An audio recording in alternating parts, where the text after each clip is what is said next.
So welcome everyone. This is our last class of this 6-week series on Buddhism, the Basics. There are a number of our classmates who are actually out of town today for vacation or for business or for a number went. Some of you may know Thich Nhat Hanh is beginning between now and October, doing many retreats in North America, and his first retreat is going on right now in Toronto. So 4 or 5 people are there. So this is our last class. The topic tonight is meditation and the meditative traditions within Buddhism. But again, just to kind of bring us up to date, in these past 5 weeks, we took a deep look into the life of the Buddha to really understand his journey and how it relates to us, and to really understand the salient experiences of his life. Then we spent several weeks looking at his earliest teachings in the Deer Park in Sarnath, India, where he taught his 5 original disciples from his ascetic days. He taught the 4 Noble Truths, including the Eightfold Path.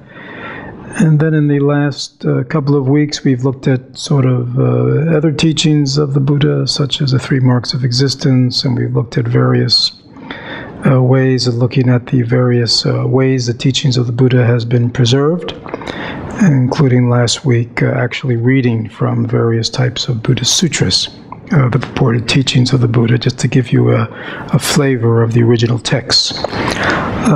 Again, as I said last week, there were hundreds and hundreds and hundreds of sutras purported to be taught by the Buddha, both in the Pali, the original canon, as well as in the Mahayana, as well as there's a rich psychological literature. But even more than that, because Buddhism has always been a living tradition for 2,500 years, there's also a vast collection of writings of masters of all types in all the countries that Buddhism has come, that's slowly becoming available to us. So it is a vast literature. A very, very small part has even been translated to us. But the kind of essential skeleton of the Buddhist teaching is really found in all the various denominations and lineages and the teachings of the various masters. So before we enter new terrain tonight, I did want to begin with an opportunity. Please, if you have any questions from the past 5 classes or from your readings, anything that's not clear or you'd like to more elucidation or explanation of, now's the time. We will not meet again in this form.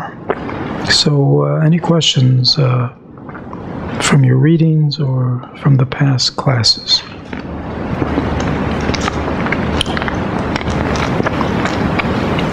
Does this mean no one's doing the readings? Is that and no one's been awake at the classes? Or does it mean that everything is clear? No, it's a serious question. Everything is clear? Really?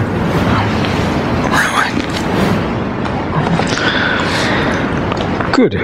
Then again, there's, as you know from your readings, there's, lots of areas we could go into. But I wanted to spend this last class talking primarily about Buddhist meditation, and then a little bit about just my own personal views of American Buddhism, kind of what we're part of. Again,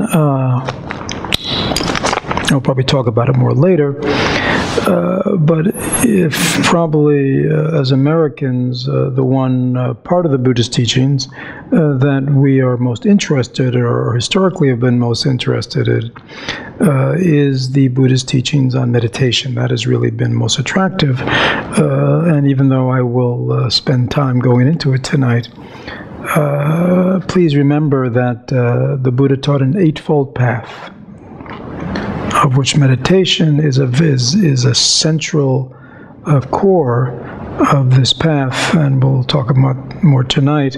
But without the foundation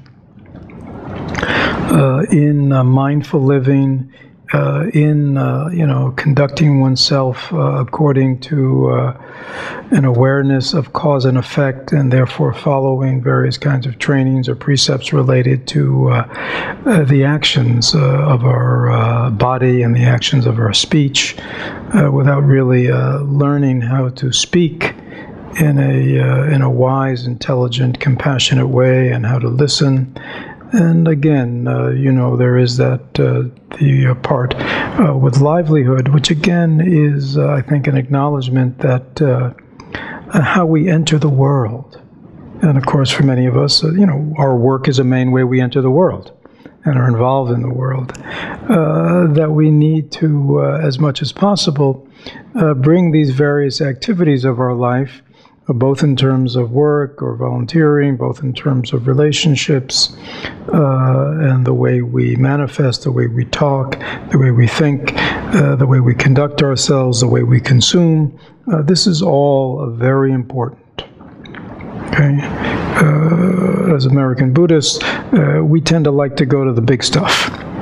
We want to go right to the meditative teachings. Don't give me this kind of Mickey Mouse kind of stuff. But it really is most essential. Most essential because it is the foundation. And without a strong foundation, a strong building and a tall building cannot be constructed. It will always be shaky. There will always be problems. So we got to make sure that the cracks in the foundation are filled. Okay, so please, and that again, I might have said this before, I do say it in many other contexts, the reason many people who are most interested in the meditative path and the wisdom path continue to struggle with their practice and with bringing their practice into their daily life is because they have not really created this strong foundation in mindful living, in altruistic living. So that's very important.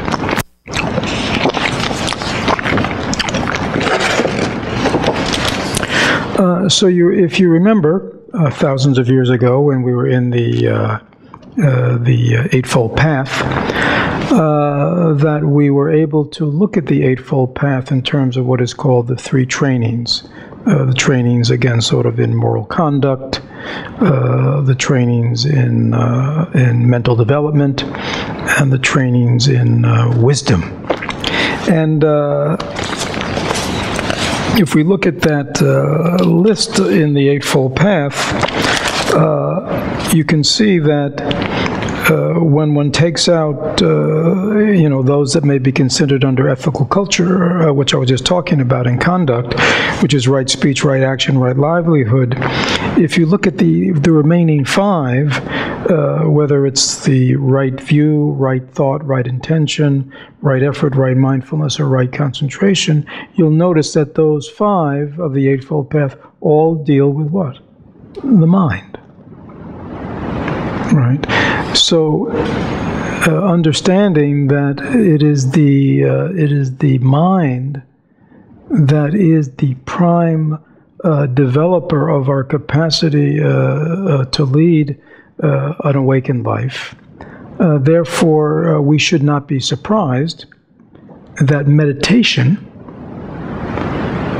and I'll talk more about meditation in a moment, that meditation is such a central practice as taught by the Buddha right from his earliest days.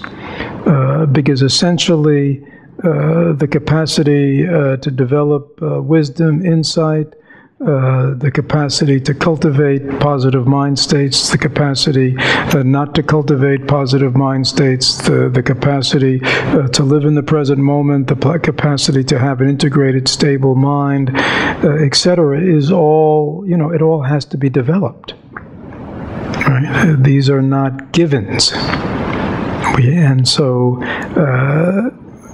this area of mental cultivation, bhavana, is central to the Buddha's path. Okay, again, with the caveat that the foundation is well looked is well looked after. Now, and again, maybe we can do a little practice tonight. We'll see how it goes. Basically, and we'll talk somewhat about the various kinds of meditation, but basically, when we look at all schools of Buddhist meditation, we see there are three fundamental components. The first is called smriti. It's a Sanskrit word, and that is often what is translated as mindfulness. It's also translated as remembering. Remembering what? Remembering where I am. It's also called recollecting. So it is the capacity to be in the present. It is the capacity to know where one is. It is the capacity that when one is not where one wants to be, one remembers and can bring oneself back. Now again, as you listen to me, you understand, these are capacities of the mind, these are competencies of the mind that we train in. Right? They are not, we could say they are natural capacities of the mind, but because they have never been, for most people, developed, they are not skills and competencies that are readily available to us, so therefore we have to train in them. Okay? 1-year-olds don't have to train in mindfulness in a certain way, because they are in the present. Huh? That's all they have, because there's no cognitive development. So they are always present to whatever is, mostly to what is going on around them. Now, capacities like recollection and things like this are other kinds of mental capacities that they develop.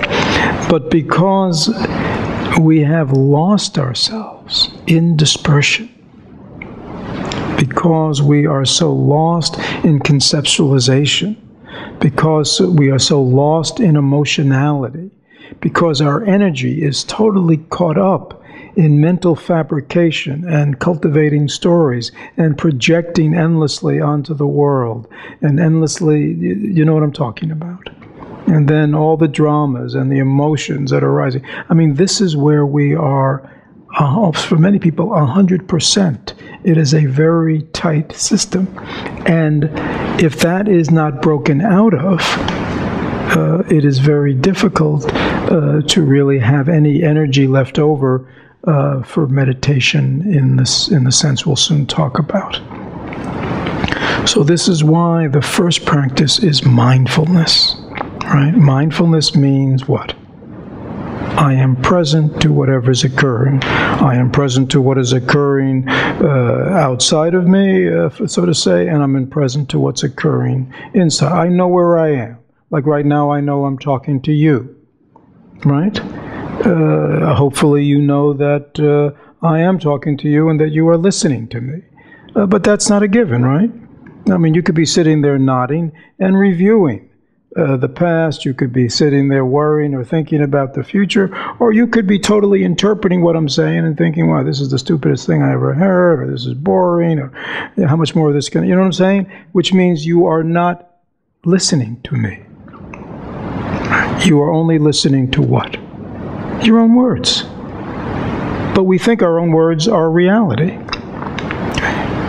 So we need to learn to see somewhat clearly. So we know where we are, we know, what's going on, and we can be present to the external world. Like, so when I'm talking to Jerry, I can be present to Jerry. Right? I can look at him and I can listen to him, and that's not a strain. I know how to be mindful to Jerry, right?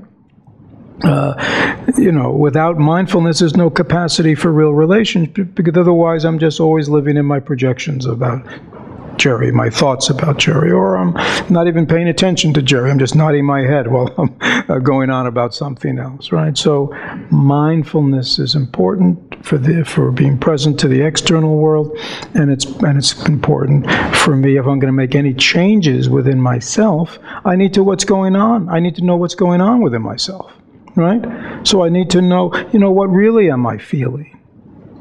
What really thoughts? What thoughts are arising in my mind?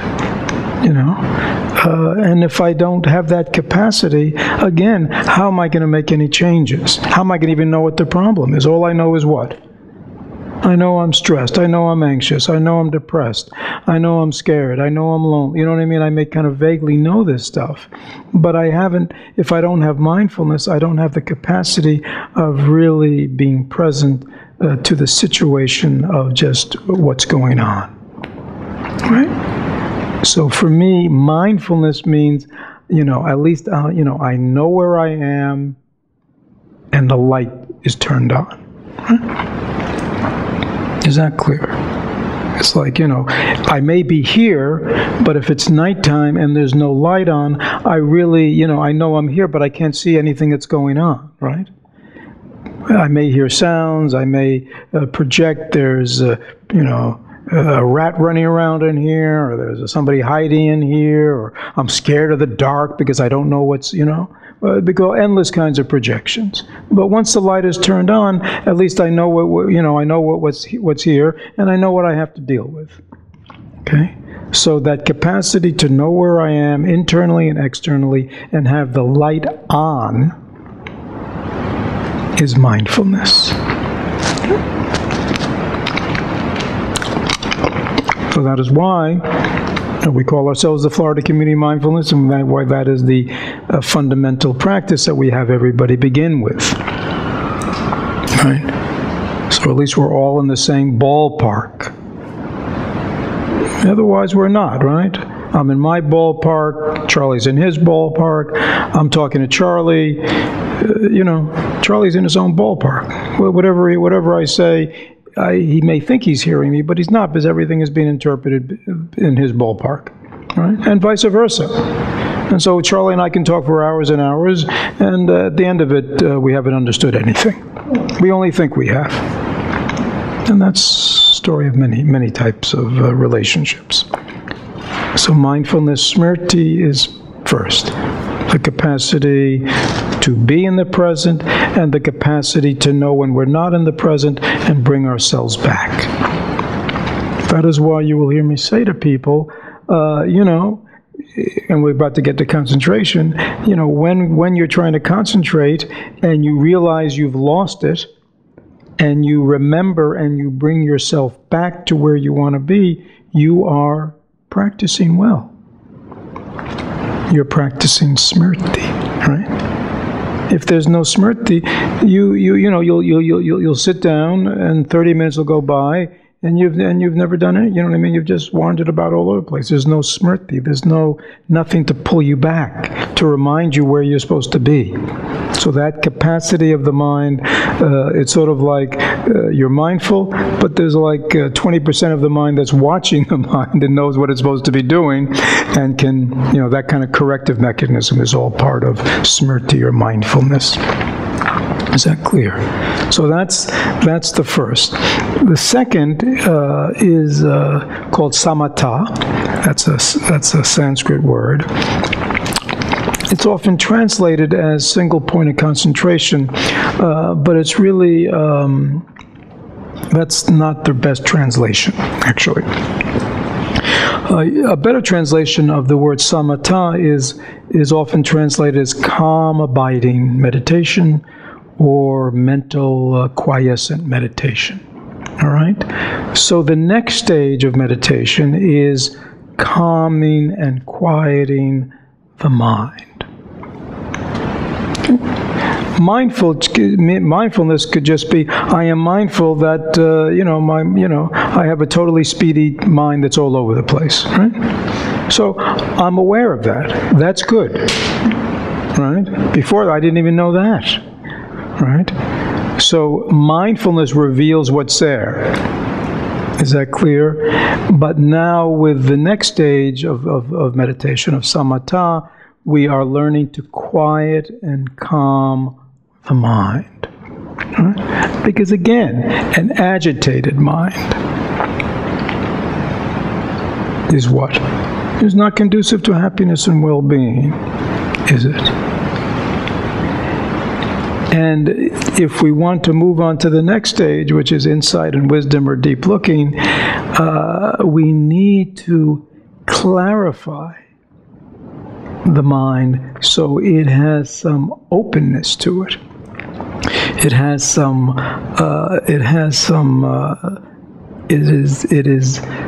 We're able to see through it, right? And the example there, of course, usually is water, right, that is filled with sediment, right?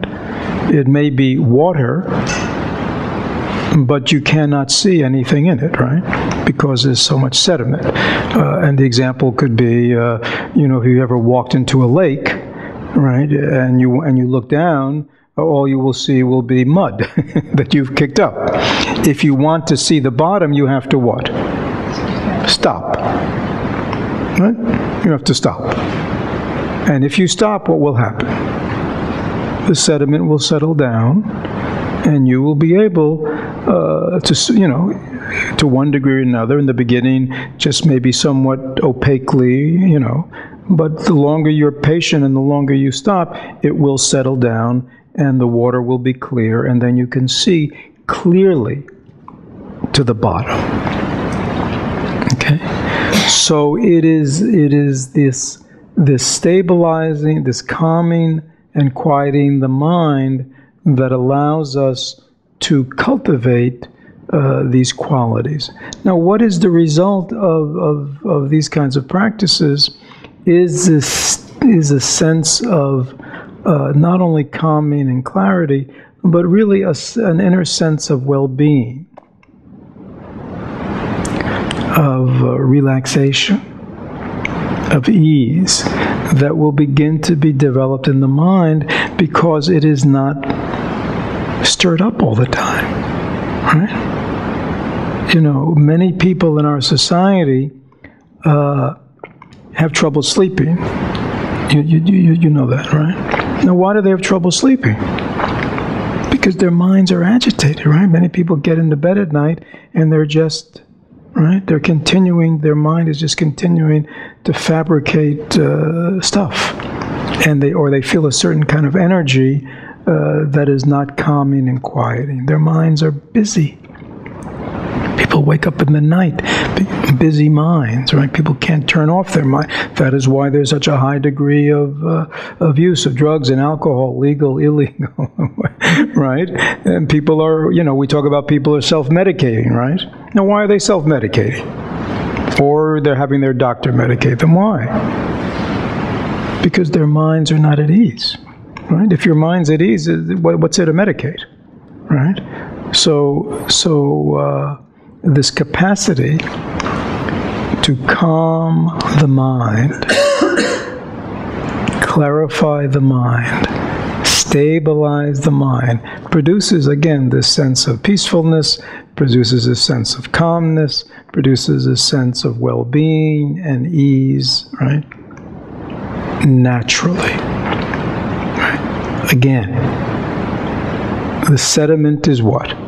This endless drama, this endless arising of thoughts, following of thoughts, lost in thoughts, all kinds, the arousal of all these emotions and etc. that are constantly churning about in our minds, right? It's like, it's like, going to the beach in a storm, right? I mean, the waves are high. When the waves are high and we want to go swimming, we will not find it's that easy to swim, will we? We will be tossed about. It will be a struggle. We will be continually taken on in water, right? The waves will pull us this way. The currents will pull us that way, right?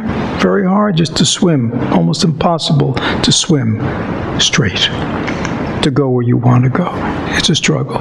That is, unfortunately, to one degree or another, more or less, the conditions of very many people's minds.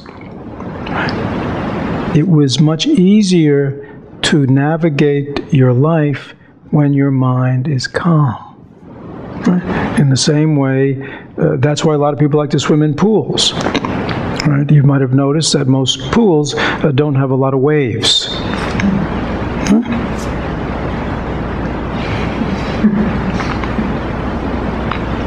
We want a mind like that.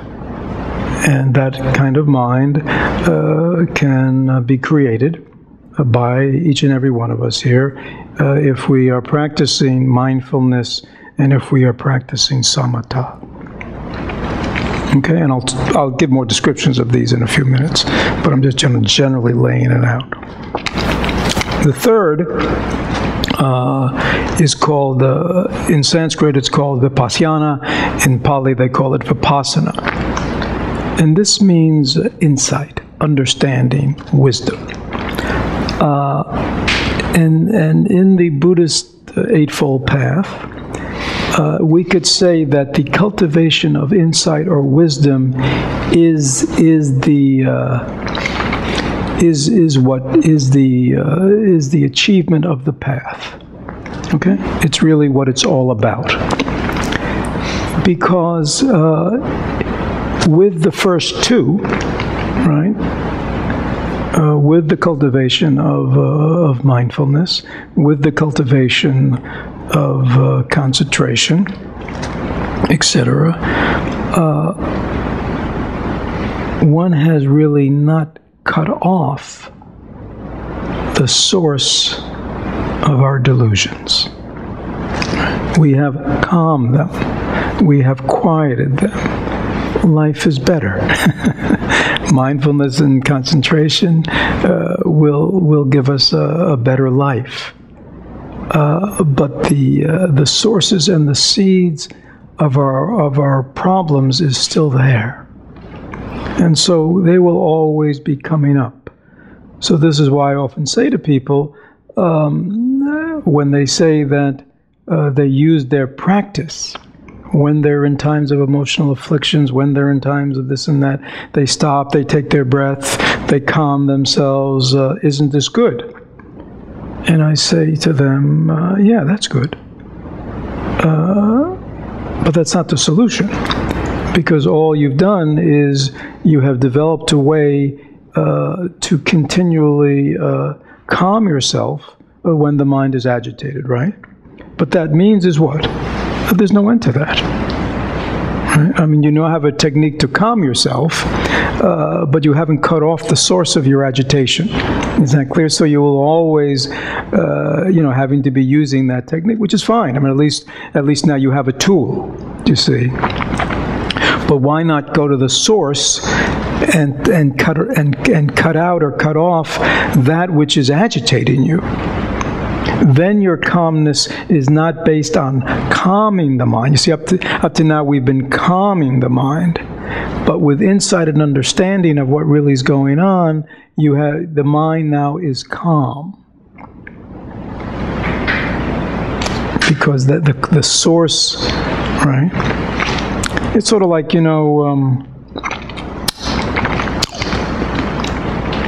people who have like oil leaks. Right? Slow oil leaks in their car. I mean, one solution is what? Just put a little oil in every day, right? I mean, many people do that, right? And that will, in a certain way, solve the problem, right? But the problem is, that's a life. That's it. Why not, find the source of the leak? Right? Then you won't have a problem anymore. You won't have to be pouring in the oil every day. And so it is what's called vipassana, or insight meditation, and where one looks more deeply, one looks under the surface, right? And because one has the capacity to be mindful and present, because one has developed the capacity to calm and concentrate the mind, remember the sediment has settled down, one can now see more easily and more directly to the bottom, which means getting down under the surface of the mind and looking for the root of the problem. When one understands the root of the problem and has healed or transformed that, then one in Buddhism is considered liberated. One is free. When one is always calming, one isn't free, right? Because the underlying problem is still there. But when the underlying problem is no longer present, then one is, again, you hear these words, we are liberated from that. We are free of that, right? And going back to the third noble truth, if you remember the Eightfold Path, which was the fourth noble truth, came out of the third noble truth, remember? There's dukkha, there's the cause of dukkha, and then there's the end of dukkha, which is the cessation of all self-created suffering at all levels. Right? The Eightfold Path is the means of doing that. And meditation, and especially meditation at the level of insight, is the only way that liberation can be achieved. That is why the Buddhist meditation tradition is called a wisdom tradition, right? Because its emphasis is not just on calming the mind. If you remember the life of the Buddha going back 6 weeks, remember we said he spent 5 or 6 years visiting all the major yogis and masters, meditation masters of his day, and what he found was they were all practicing these various deep kinds of meditative trance experiences. So when they were in these meditative trances, everything was perfect. Right?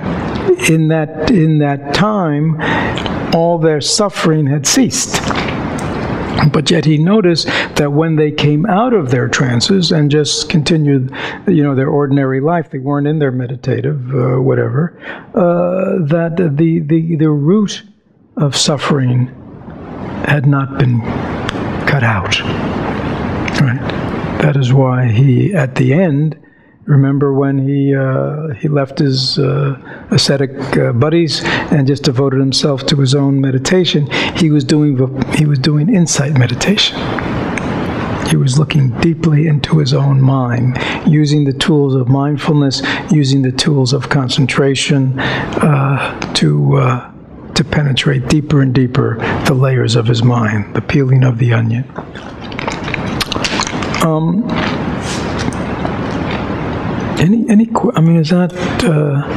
Any questions about that? Anybody see it differently?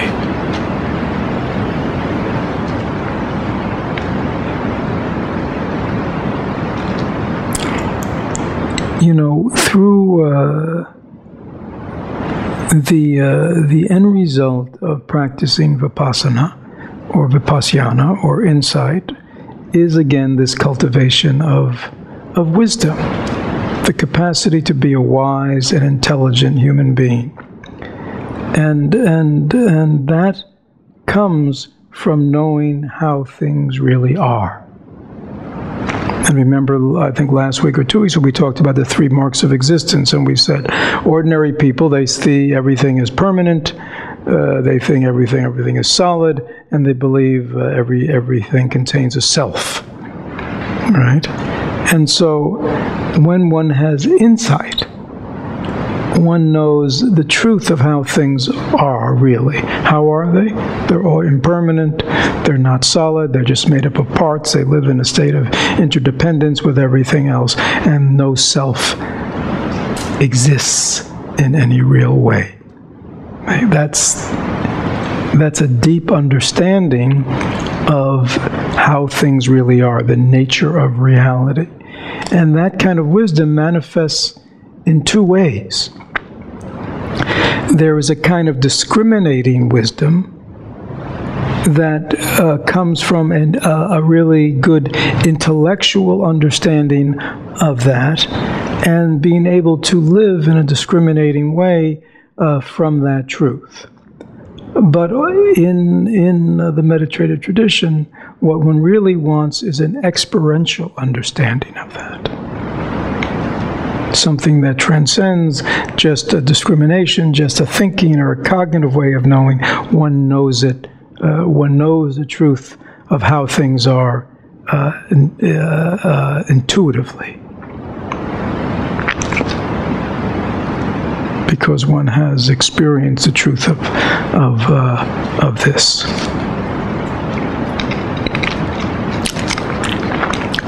And the Thich Nhat Hanh actually has taken these last 2 of samatha and vipassana, and he calls it stopping and deep looking. There cannot be deep looking until there is stopping. Stopping is that mental quiescence. We have to stop.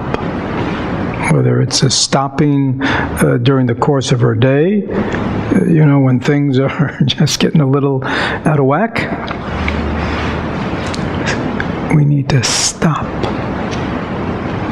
And once we have stopped and calmed and clarified the mind, then it is good to look deeply. What is the source of whatever is agitating me? But without the stopping, there can't be the deep looking. Without the calming, there can't be the insight. And so that stopping is not only something that we do in formal meditation in a more concentrated, ongoing way, but it is a capacity throughout the day, throughout our lives, right? We need to continually stop. Stop the outflow. You know what the outflow is? The outflow is this endless way that all we are concerned about is the movement of phenomena, whether what's going on outwardly in the world or what's going on with my thoughts or feelings, but we never stop to look deeper into who and what it is that is concerned about all this, that is looking about it, all this, right? Like I'm watching all of you, but what and who is, what's watching it? So we got to stop the outflow. That's why people don't feel connected to themselves, because we're always out there. We're lost in the world of phenomena. We're always concerned about dramas. We're always concerned about other people. Thinking about them. We're always consuming internet and movies and TVs and endless information. And we're just we wake up with it. We go through it all day. The energy of the mind is always just out there, and we don't stay connected to our true self. How do you stay connected to your true self? Mindfulness, stopping, samatha, calm abiding, and deep looking or insight. Because what are you looking into? You're looking into your own mind. What are you stopping? You're stopping your own mind. You're not stopping anything else. So all this is going on within ourselves. So ultimately we can say that the practice of meditation is developing the capacity to know who and what I really am. We shouldn't turn it into some kind of technology to gain some kind of state or something. It's quite simply, who am I? What am I? What is the nature of reality? What's really going on here? Right? And to really know it oneself. How does one know the nature of what's really going on and who and what one really is?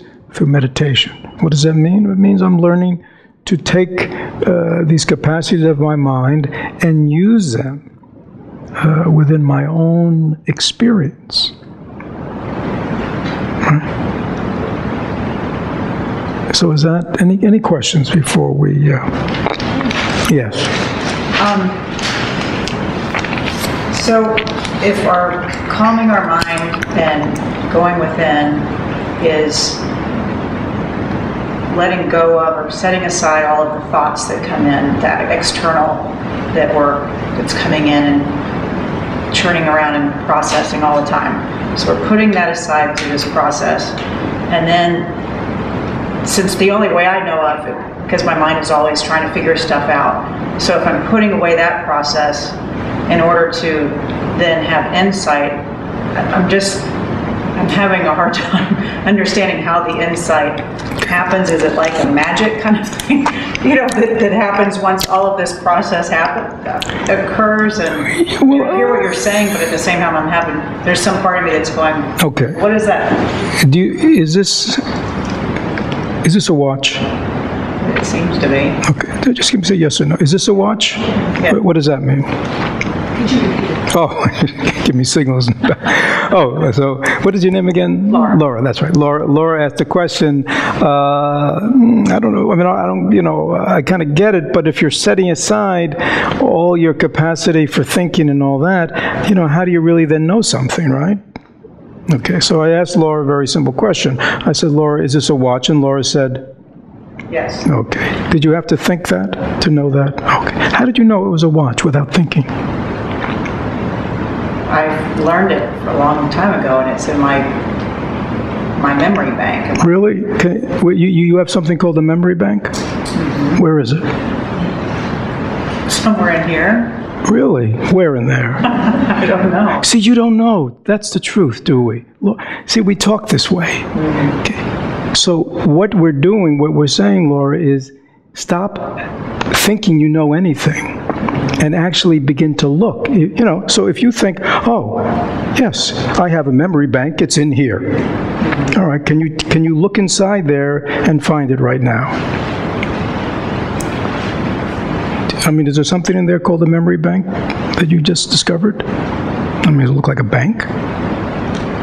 No. If I start thinking about it, I can start figuring out what I learned about it. Yeah, but thinking about it is you're just using the same fabrication. If something is real, you don't have to think about it, right? I mean, is this real? Yeah, you can come over and touch it. I mean, it's, if you use the word watch and I said to you, is there really such a thing as a watch? Laura could then, show a watch and say yes. So if you say you have something inside you call a memory bank, that's a thing, it has to exist somewhere. Or is it just a word made up? So what we're talking about in deep looking is you're looking into your mind, but you're looking. You're not just thinking. Right? I mean, let's say I hid this watch somewhere in this room. Okay? And I said to Laura, go find the watch. Now, Laura could sit on her cushion and look all around the room and think about all the places where it could be. But does she know where the watch is? No. She has to what? Go look for it. And that is not a thinking process, is it? That's a looking process. That's so in meditation, we're talking about we have the capacity of looking deeply, which is not the same as thinking about. But you're absolutely right.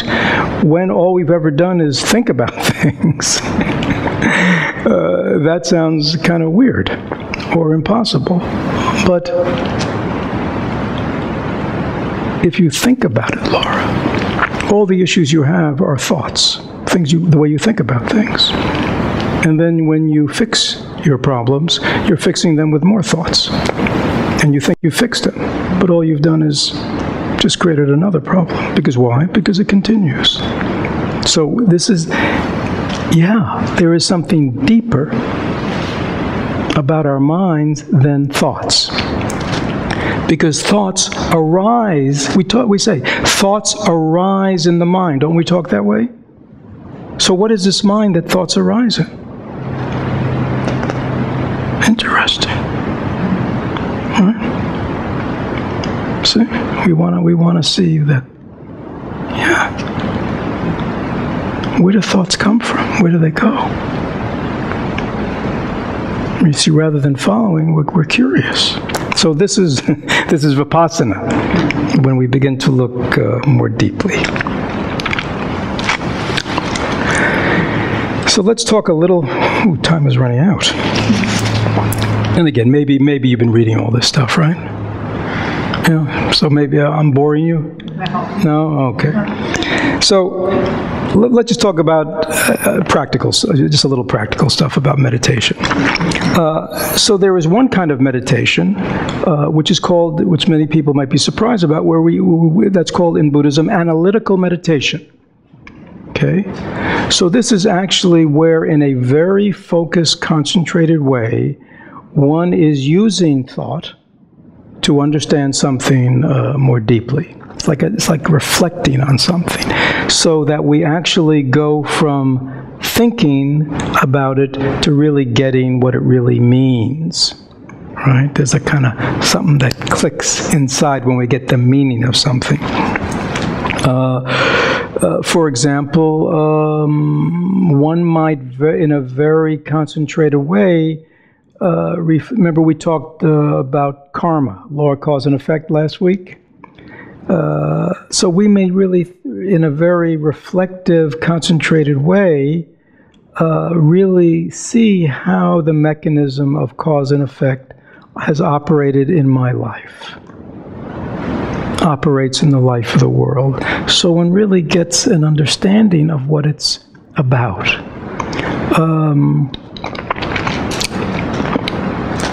One may really, in a very concentrated way, in Buddhism, there are meditations on that cultivate loving kindness, cultivate compassion, things like that, where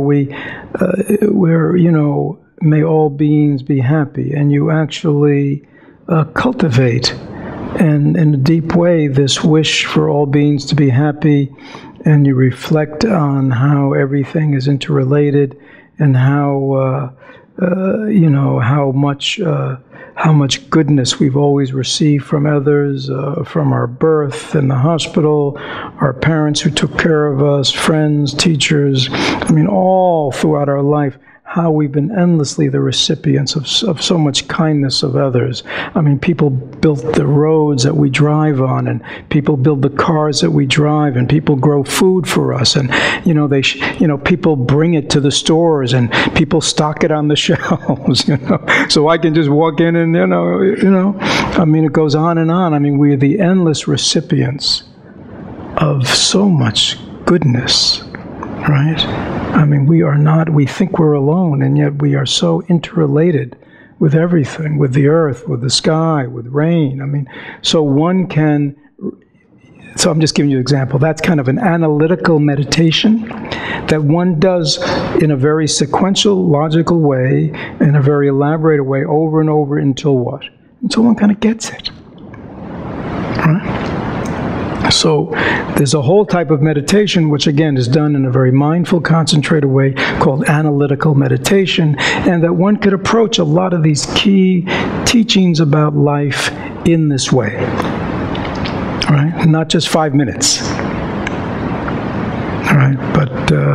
But one can, in certain traditions, meditations on law and cause and effect, on the preciousness of human life, on the suffering of human existence and things like this, on loving kindness and compassion. People go into retreat just on this for months and months.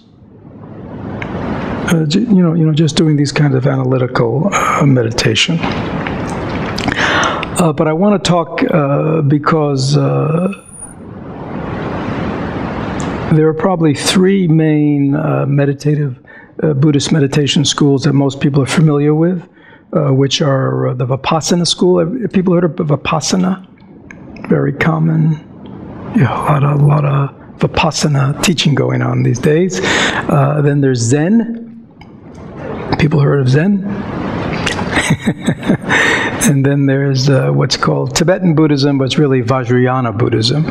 So those are the three main types of Buddhist meditation schools that are probably most present in the States right now. And again, they're all Buddhists. They all share various similar kind of teachings, but their emphasis within their meditation is different.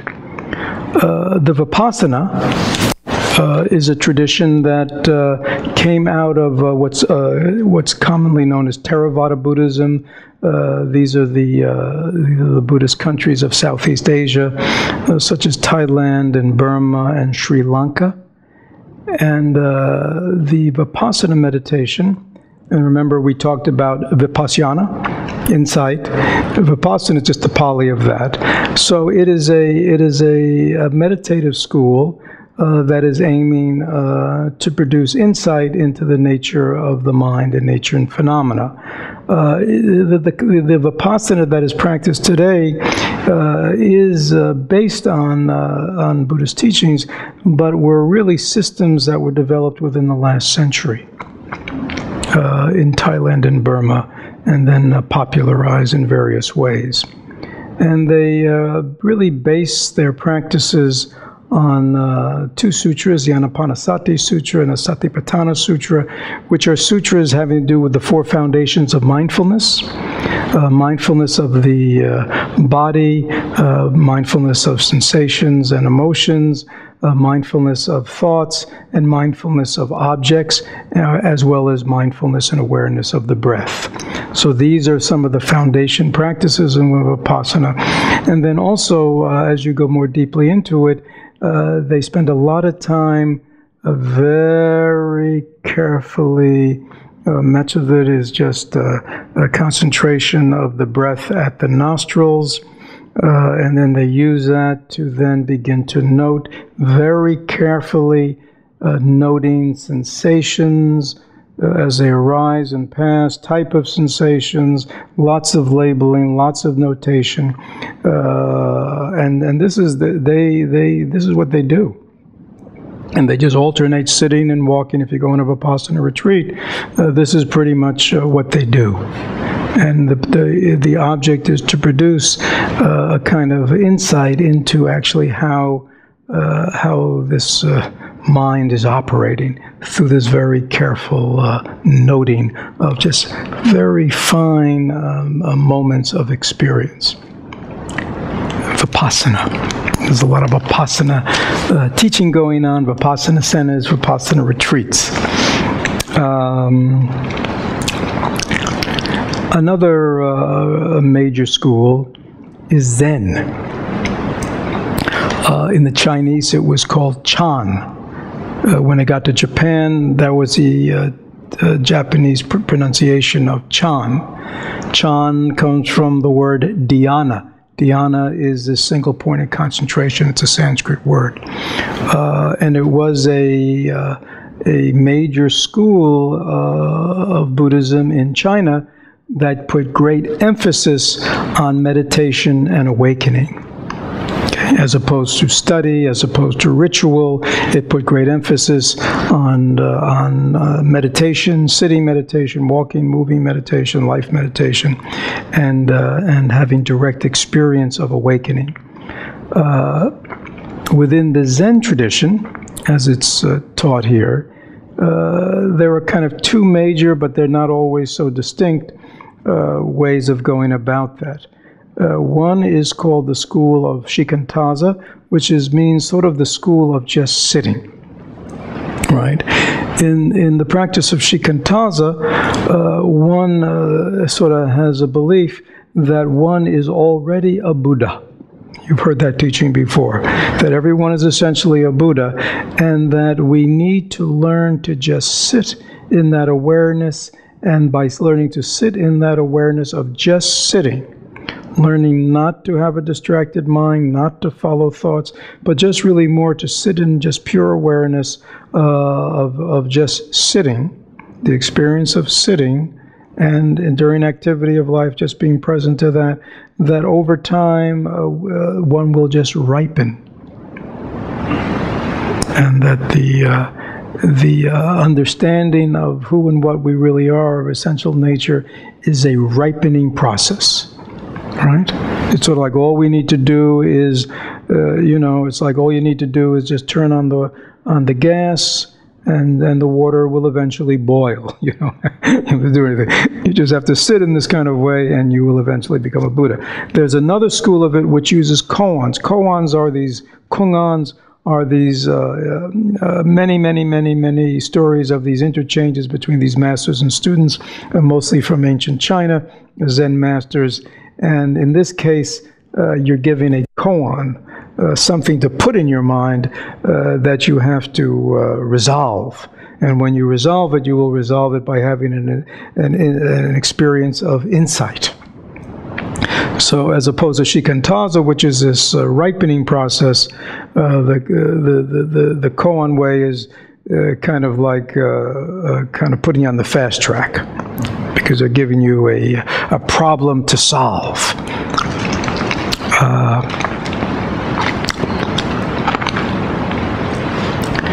Again, Zen has traditionally put great emphasis on that theoretical understanding, intellectual understanding, philosophical understanding will not really produce any kind of significant transformation. That there has to be a direct experience of one's true nature, of one's Buddha nature, of the way things are, and this is produced through a meditative discipline.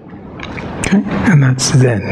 And Zen was found, and still is found, in China, Japan, Korea, and Thich Nhat Hanh is a Zen teacher in Vietnam, and all these Zens have very different flavors. I mean, if you look at Thich Nhat Hanh Zen, and you look at Japanese Zen and Korean Zen, you may wonder, could these all be Zen?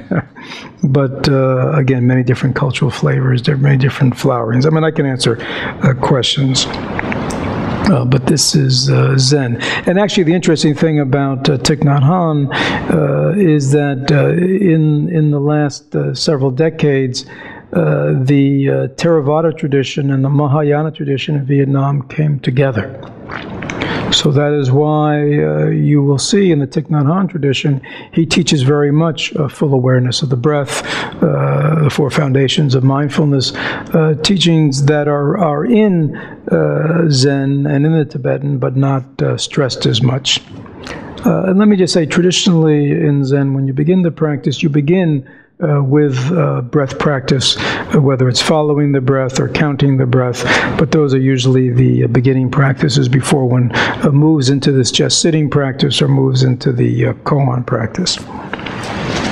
The third major school that you will encounter is what is really called Vajrayana Buddhism, but we call it, because it's mostly been practiced in the Tibetan tradition. And a lot of that is because, and you've probably been studying the history of Buddhism in India, and you know it went a lot of Theravada, then it went a lot of Mahayana, and then out of Mahayana in India developed this Vajrayana.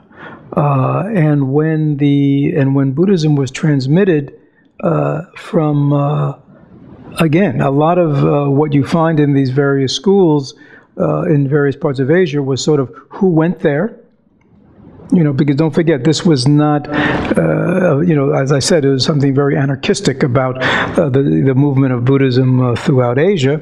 And a lot of it was just all kinds of monks and teachers just kind of following various kinds of trading routes and settling down in places. And, so it could be, a Zen teacher from China settled down here and a different one from India settled down there. And so therefore in that area that developed. But also there were competing various schools.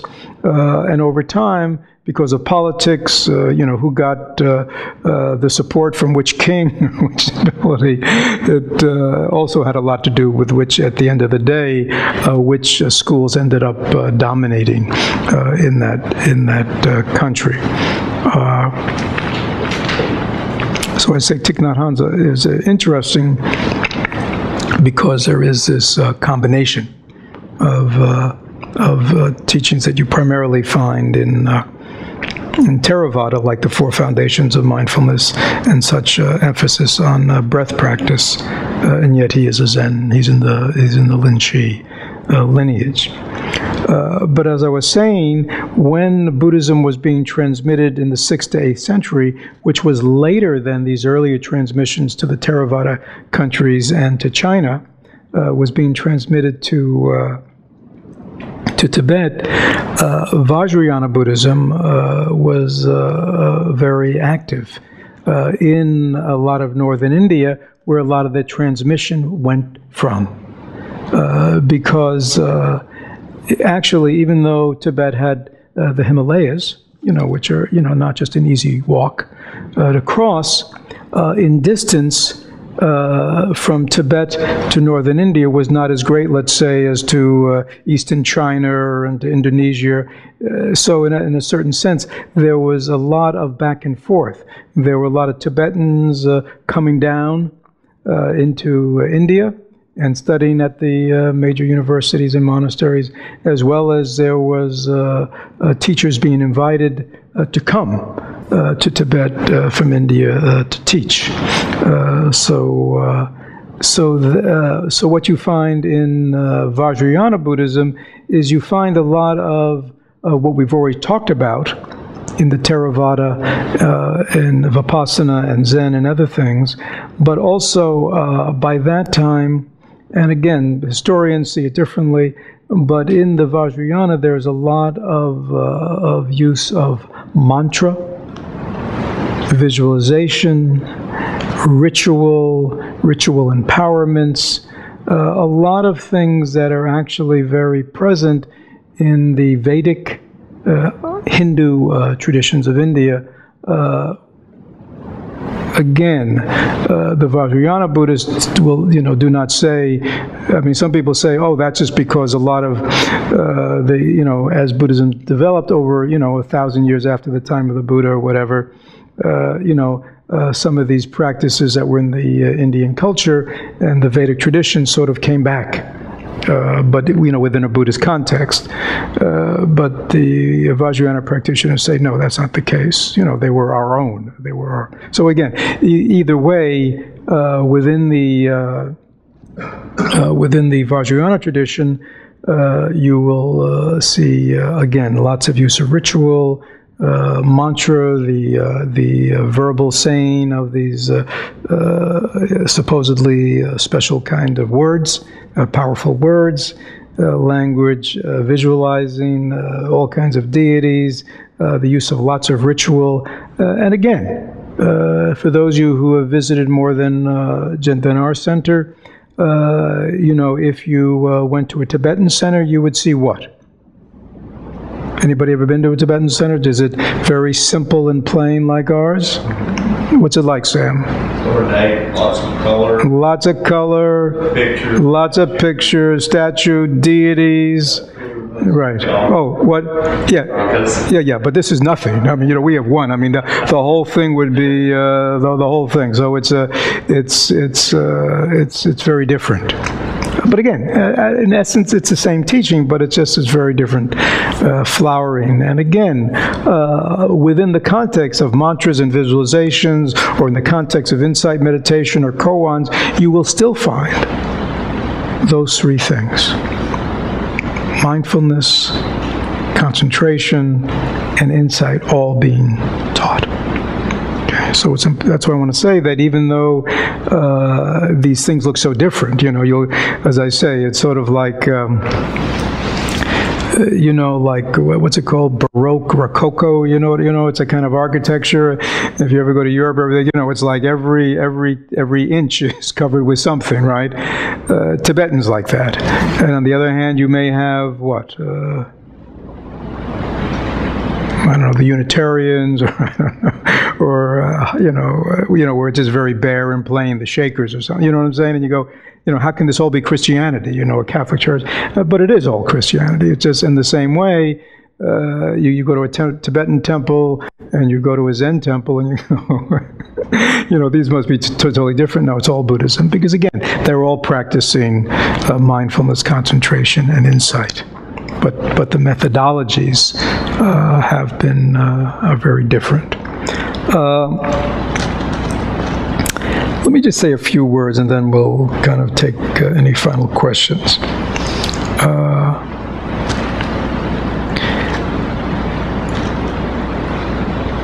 So Buddhism in America, right?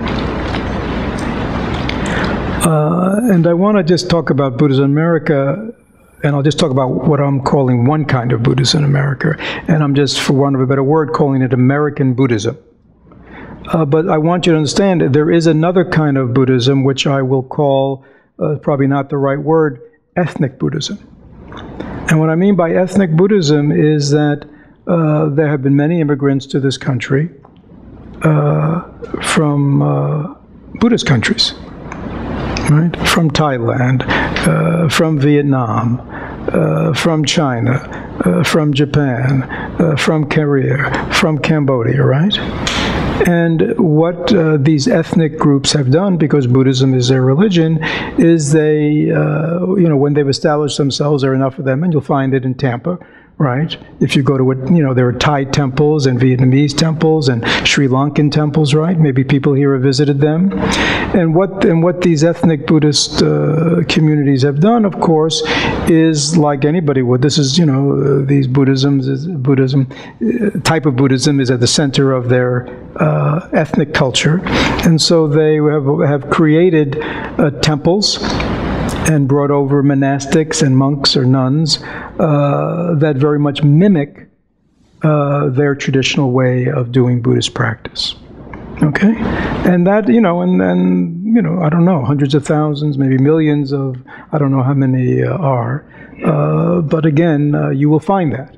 And you will find that here in Tampa. I'm just calling that ethnic Buddhism because really what you're getting there is just often a replication of the type of Buddhism that is practiced in their home country. Is that clear? And what I'm calling American Buddhism is sort of like, what's going on here, which is different, right? And because this is, I guess another way maybe of calling it is we could call this convert Buddhism. In other words, probably, I don't know if anybody here was born into a Buddhist family. Anybody here born into a Buddhist family? Right. So Buddhism is something that we have come to, right? Is that clear? And so that's very different than, and again, probably all of us were born into some sort of religious tradition. So we understand there's a difference between just kind of practicing the religion that you grew up with and actually making a free choice to choose the way you want to express yourself religiously or spiritually.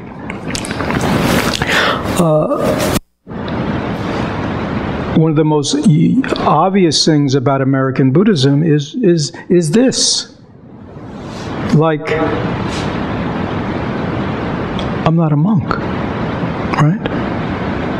Most Asian Buddhists would come in here and go, what the hell's going on here? I mean, who is that? In the same way, most traditional Catholics, if they walked into a Catholic church and there was a lay person, doing the sacrament and doing Mass, anybody here raised Catholic?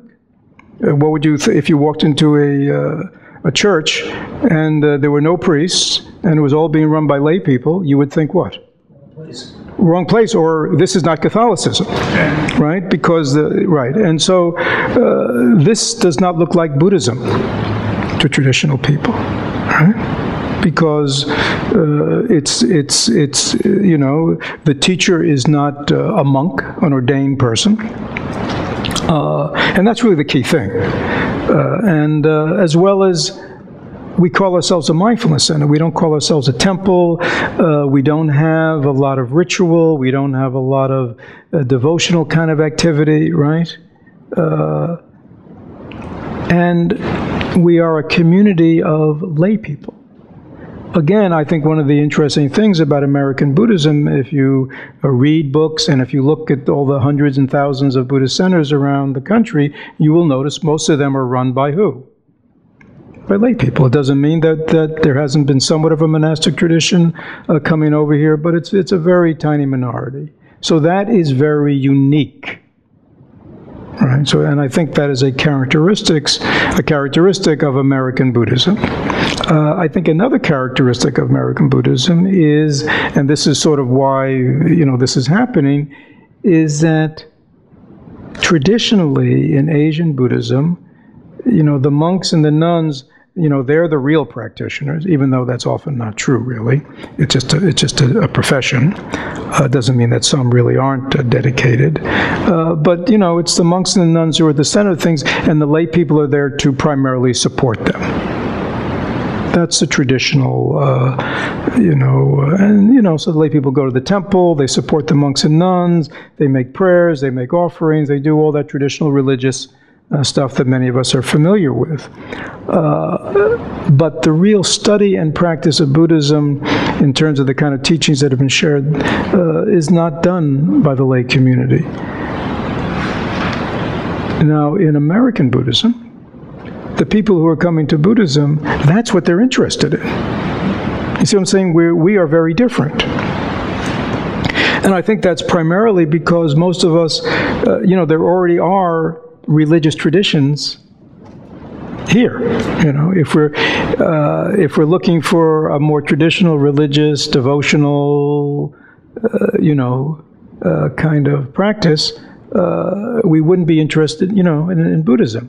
But we're interested in, most Americans are interested in Buddhism because of its psychology, the way it understands the mind, the way it looks at life, and most importantly, that it has actual practices, you know, that we've been talking about, mindfulness, concentration, insight practices, that traditionally were only done by very few people in Asia.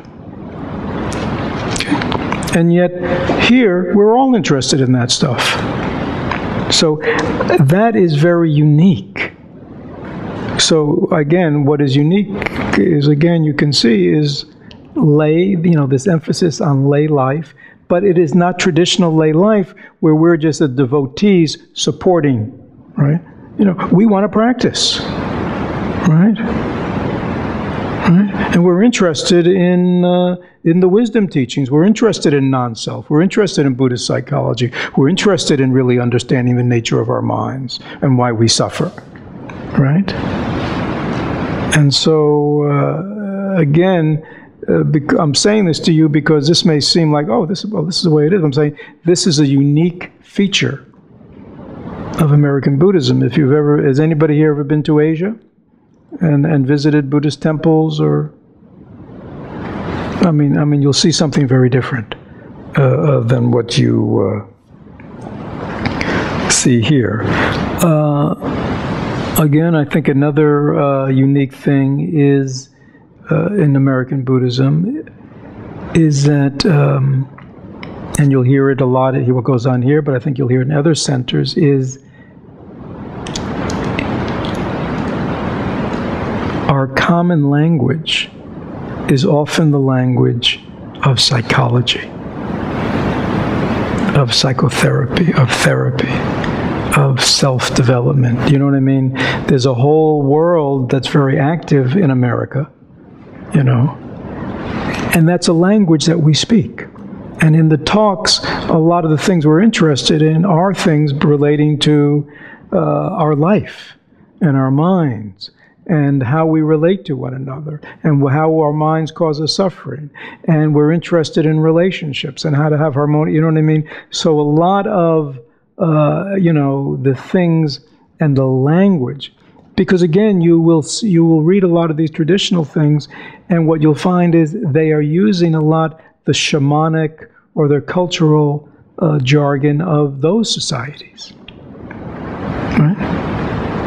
But I think very much for the kind of people who are interested in coming to Buddhism, they've also, before they come to Buddhism, have been interested in their therapeutic world, the self-help world. You know what I'm talking about? And so that's very much of the language that we speak, and we. And I hope, I am not sure, but I would hope that. Because as American Buddhists, we can see all these other Buddhisms, right? I mean, if you were in Burma, you would not see 50 different varieties of Buddhism. You'd see maybe just a couple, or maybe just one, right? And Tibet and these places. But we can go, we can just drive around Tampa, right? We could make a search, I guess. I don't even know how many. And we could probably access 10, 15, 20 different types of Buddhist groups. Right? Different lineages, different traditions within the Tibetan Buddhist tradition. There are 4 different schools, and there are subsects of each. You know what I'm saying? And you can go to a Japanese Soto temple, a Zappy Rinzai group, a Soto group, a Korean, and you might go, gee, they're so So we have the capacity of hopefully being less denominational and to be more Buddhist. That we can return and look at and take the essential teachings of the Buddha. Right? Because when you look around and you see everything else, you can see how much of the transmissions that are coming from these countries are really cultural. And they don't have anything to do with the real heart and core of the teachings. And there is no reason, I would say, as American Buddhists, that we cannot just take the heart, right, of the teachings and then understand it and live it in the context of our own culture. Right? So that is why when you come to the Shakyamuni mindfulness, we are not wearing Japanese robes. We are not speaking in a foreign language.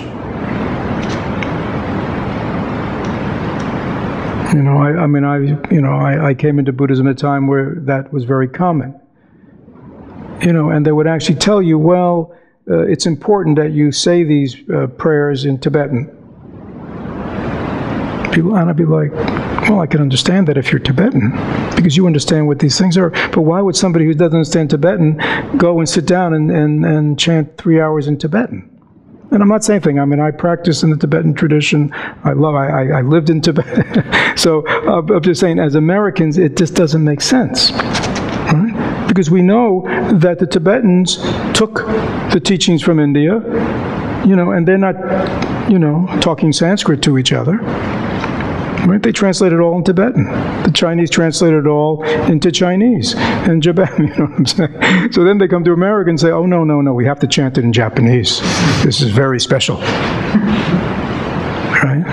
So there's no reason that we cannot practice Buddhism as Americans in the American idiom, in American culture. And I think again that's a characteristic of American Buddhism. It's almost 8:30. Any questions about either the kind of thumbnail sketch on Buddhist meditation, or questions or comments on the brief talk I just gave on characteristics of American Buddhism? Yes. I have a question. Okay. It's kind of following up on what this last piece you're talking about. Mm-hmm. Ethnic versus American. Well, I'd say versus. Yeah, I'm just saying. Yeah. American. Right. And again, and please understand, I'm not saying that, please understand, I'm not saying that these ethnic groups aren't Americans. I'm not saying that at all. I'm saying, but what their practice of Buddhism is very much their practice of Buddhism that relates specifically to their culture and how it was done in their country. And that's really because, most immigrant communities want to preserve their culture, and for many these communities, their practice of Buddhism and their Buddhist temples and their just whole way to do it is very much part of their cultural identity. So that's another reason that they, you go to the Thai temple here and you think you're in Thailand, right? But so again, it's not verses, or it's not saying these people aren't Americans, okay? But on Sunday mornings when we do the chanting, even in English, there's I don't know what's with the staying at this one tone versus and then separate tone versus speaking it in normal speak. Can you say a little bit about what the chanting tradition is about, or where that comes from, or if there's a I would say a tradition that we've.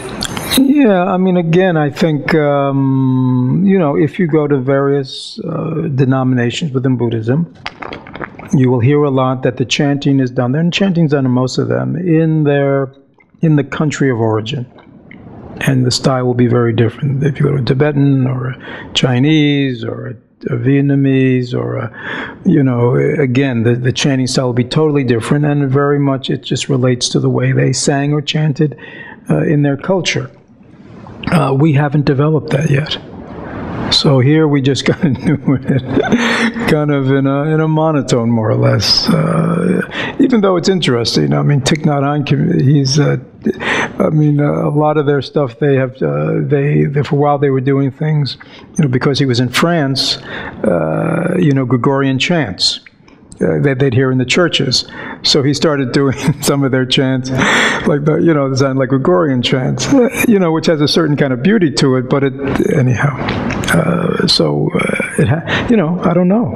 Maybe it'll be kind of rockabilly or something. But I'm serious. I mean, I think there probably is an American way of doing it. That will come out of our own musical traditions. Yes. I think it's nice because it really assists with breathing. Yeah. It changes your breath. Your mind. Right. Oh, yeah. So, I mean, there are reasons for doing chanting. I was just and doing that, right. But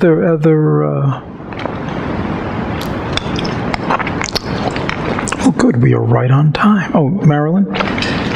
Engaged Buddhism. Yeah. And I think about the ordination rituals and Thai kind of setting up.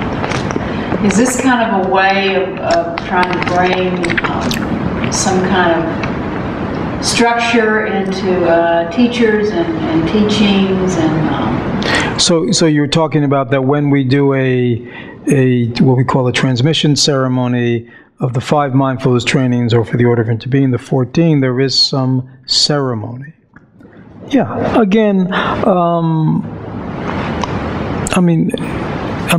we have ceremonies in our country, right?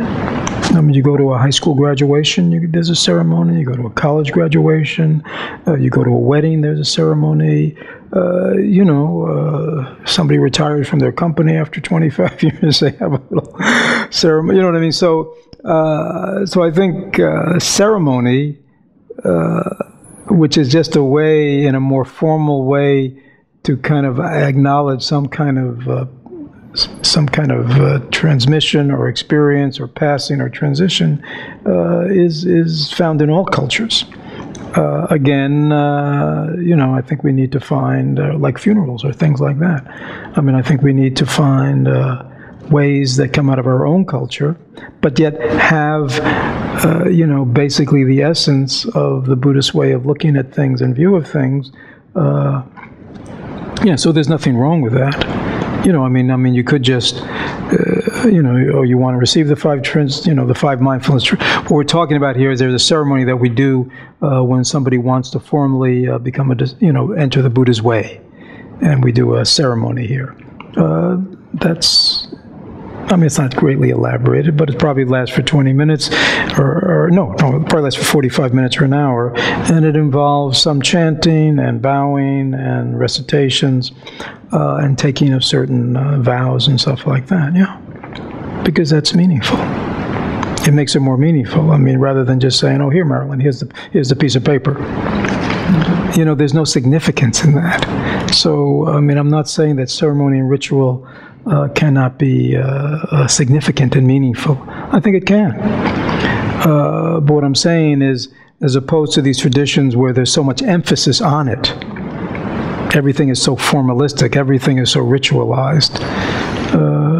But I'm not saying, therefore, don't do it at all, okay? So, I'm glad you said that. So anyhow, it is now after 8:30, and I know we should stop, and so I want to thank everyone. Hopefully, again, you know, it's just a little, just open the window just very slightly into this vast treasury of Buddhist teachings of all types and practices of all types. But hopefully now you have a better, both with the classes and with your readings, kind of makes a little better sense, and you have a little more systematic understanding of Buddhist practices and teachings. And for those of you who do come regularly to the Florida Community Mindfulness, you'll have a way, because I don't often on Sundays kind of teach in this systematic way, but you'll kind of get a sense of sort of how it all fits in. So hopefully this has been a benefit.